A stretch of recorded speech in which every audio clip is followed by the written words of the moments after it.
안녕하세요. 아주 좋았습니다. 자, 오늘 이번 시간에는 두 번째 시간으로 두뇌와 통증의 관계를 함께 먼저 한번 알아보도록 하겠습니다. 자, 우리가 먼저 아시는 분들은 큰 소리 대답을 하시고요. 모든 통증은 누가 알려주는 것일까요? 뇌입니다. 왜 알려주느냐? 우리 몸 전체가 100조 개의 세포로 이루어져 있는데 그 100조 개의 세포를, 이거 여러분들도 외우셔야 돼요. 우리 몸이라는 전체 100조 개의 세포를 통제, 관리, 운영, 재생, 회복, 소통, 유지시켜주는 기관 컨트롤 타워라는 걸 이야기했어요. 그러니까 우리 몸에 대해서 평생 동안 우리 몸이 건강한 쪽으로 가기 위한 거예요? 병든 쪽으로 내버려 두기 위한 걸까요?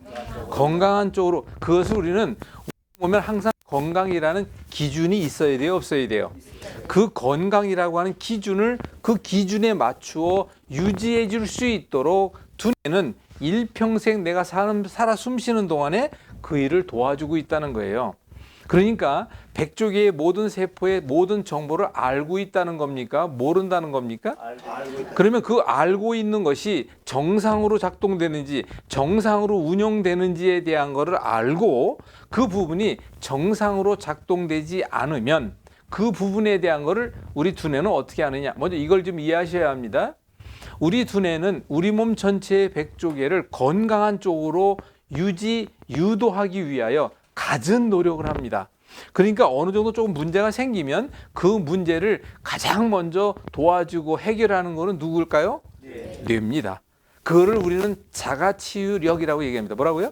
자가치유력. 그 자가치유력이라는 것은 결국은 두뇌가 내 몸을 정상적으로 유도해 가기 위하여 모든 걸 해결합니다.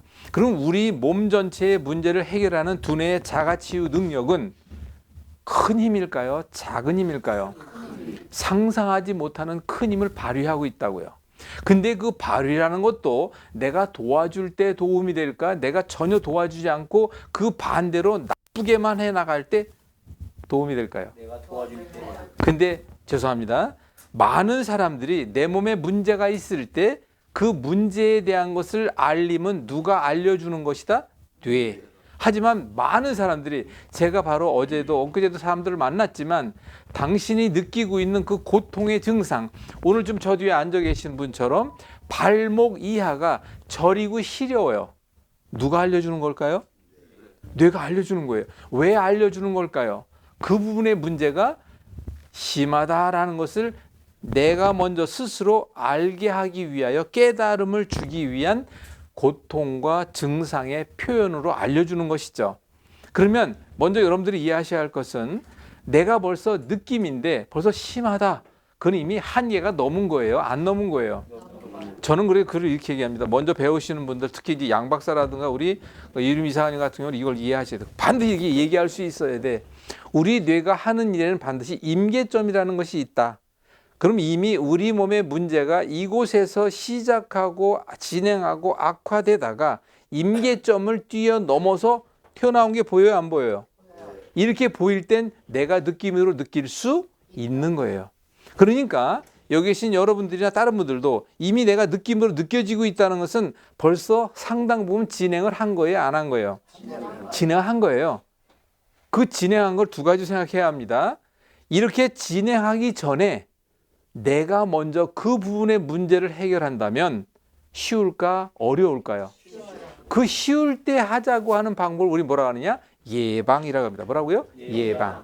그럼 우리가 함께하는 이 시간 속에서는 예방하는 방법을 배우는 거예요? 안 배우는 거예요? 배우고도 남죠. 그러나 세상에 있는 많은 사람들은 이미 임계점이 뛰어넘어 고통과 증상으로 표현될 때, 하지만 그때도 늦은 거는 아니에요. 왜? 바로 나왔으니까. 근데 저 뒤에 계신 저분 같은 경우는 요만큼 올라온 게 아니라 이만큼 올라와 버린 거예요. 그러니까 밤에 잠을 못 잘 정도로, 우리 박 목사님 같이 밤에 잠을 못 이룰 정도로 심해졌다는 거예요. 여기서 또 한 가지 이거 좀 짚고 넘어갑시다. 너무 심하다 보니까 우리 박 목사님 같은 경우도 진통제를 잡섰어요. 진통제, 이것도 대답해야 돼요. 진통제를 잡수게 되면 이게 내려간 걸까? 그대로 있고 느낌만 없어진 걸까? 그대로 있고 느낌만 없어진 거야. 그러면 그대로 있고 느낌만 없었다는 것은 더 진행이 될까 안 될까? 더 진행될 수밖에 없죠. 이거를 우리는 정확히 좀 알고 가자는 거예요. 자, 그러면 자, 끝으로 또 이렇게 좀 이해합시다. 나의 두뇌가 나의 몸 전체의 100조개의 세포를 통제, 관리, 운영, 재생, 회복, 소통, 유지하려고 하는 가운데 있어서 주인인 내가 두뇌가 알려주는 그 작은 신호에도 민감하게 그때그때마다 반응을 해주면 두뇌는 좋아할까 싫어할까? 춤을 출까 춤을 더 출까? 노래를 할까 흥겹게 노래를 할까? 그렇게 하고 있다는 것은 내 몸을 그만큼 좋게 하고 있다는 거예요. 더 망가지게 하고 있다는 거예요. 그 좋게 하고 있다는 것은 상상을 초월한 능력일까? 아니면 희연찮은 힘일까? 그걸 우리가 알아야 돼요.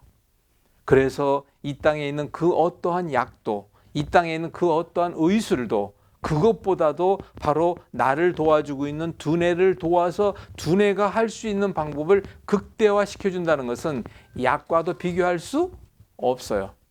이 땅에는 어느 의사의 능력과도 비교할 수 없다는 사실을 이해하셔야 합니다. 자, 오늘 임계점에 대한 거 이해했어요? 그리고 우리 두뇌가 몸 전체를 어떻게 관리하고 있다는 것도 이해했습니다. 그러면 이제 사람들마다 우리 오늘 처음 오신 저분은 발목 밑에 아니면 다리가 전체가 그럴 때도 있지만 시렵고 차갑고 불편하다는 거예요. 그럼 그것도 일단 내가 느끼는 거예요? 못 느끼는 거야? 그 느낌은 누가 느끼는 것이지? 그걸 이해하셔야 돼. 그러면 그 뇌가 느끼는 것을 반강제적으로 막아버리는 것을 이름하여 뭐라고 하죠? 진통제라고 합니다. 진통제는 내 문제를 해결하는 데 도움이 되는 걸까? 아니면 더 방관함으로 인하여 더 그것이 진행할 때에 도움이 안 되는 것일까? 그걸 이해하셔야 돼요. 그런데 우리는 재밌게도 두뇌에 대해서 먼저 배우고 있죠. 그러면 두뇌의 능력은 무한대예요? 유한대예요? 무한대인데 누구를 위해 존재하는 걸까? 나를 위해 존재하는 힘이에요. 그런데 우리는 그 무한대의 그 힘을 주신 분이 누구죠? 하나님이 그걸 주셨다고요.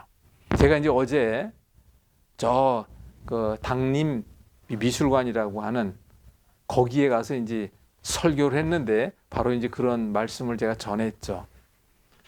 우리 몸은 세상에 단 하나밖에 없는 소중한 사랑의 작품으로 누가 보내신 걸까요?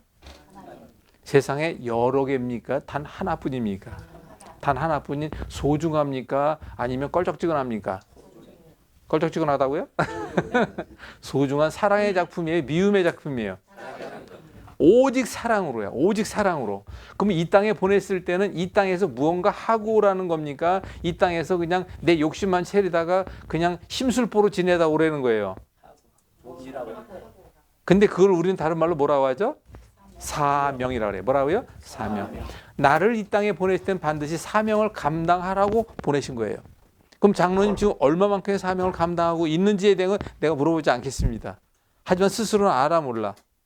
스스로는 알죠. 그럼 과연 그 부분에 대한 걸 스스로 손을 얹지 않더라도 한번 좀 생각하셔야 될 것은 이것만 생각합시다. 내가 그 사명을 감당한다는 것은 하나님께 우리를 이 땅에 보낸 이유는 그 짧은 잠깐이에요. 100년도 잠깐이야. 지금 저는 이렇게 얘기해요. 일주일 지나는 게 하루 지난 것 같다라고 얘기를 합니다. 근데 아마 조금 더 있으면 여기 박 목사님 같은 경우는 한 달이 하루 지난 것 같을 거예요. 저도 그렇게 하고 있으니까. 그러니까 이제 값없이 받은 사랑, 그 크신 은혜, 그 큰 빛이 저에겐 클까 작을까? 너무 커요. 지금 살아 숨쉬는 것도 그 빛을 갚게 하시기 위하여 숨쉬고 있게 한 거에 대한 무엇이 넘쳐요? 그냥 감사가 넘치는 거예요. 제가 여러분들 글 쓸 때도 감사합니다. 무조건 감사합니다. 뎁다 감사합니다. 무진장 감사합니다. 따따블 감사합니다. 이런 말을 제가 이따 쓸 때를 보셨을 겁니다. 저는 여러분들에게 꼭 부탁의 말씀을 드립니다. 여러분들은 생활 자체에 감사가 넘치는 건데 우리는 매일이 무엇이다? 기적이라는 걸 잊지 마십시오. 매일이 무엇이라고요? 기적이다. 여러분들이 발목 좀 아픈 거 지금 오늘 오신 분 것처럼 발이 좀 시리고 저린 거 아픈 거 발이 없는 것보다는 기적입니다. 그래서 감사라는 거예요. 우리 일상에 감사가 넘치는 생활을 하면 내 마음에 무엇이 들기 시작할까요? 평안이 오기 시작합니다. 세상 사람들 다 어디의 병이라고 이야기하죠? 마음의 병. 그 마음의 병은 무엇에서 비롯됩니까? 나의 생각에서 비롯된 거예요. 그래서 생각이 마음을 만들었고 그 마음의 문제가 마음의 우울과 마음의 불평과 불만과 그리고 힘쓰린 마음이 내 몸의 병으로 드러난 거라고요. 이해하시겠어요? 우선 뭘 다스려야 한다? 마음. 그러기 위해서 뭐 하나를 끌어오서 뭘 바꿔야 한다? 생각을 바꿔야 되는데 그 생각은 무엇으로 먼저 바꾼다? 감사예요. 뭐라고요? 감사.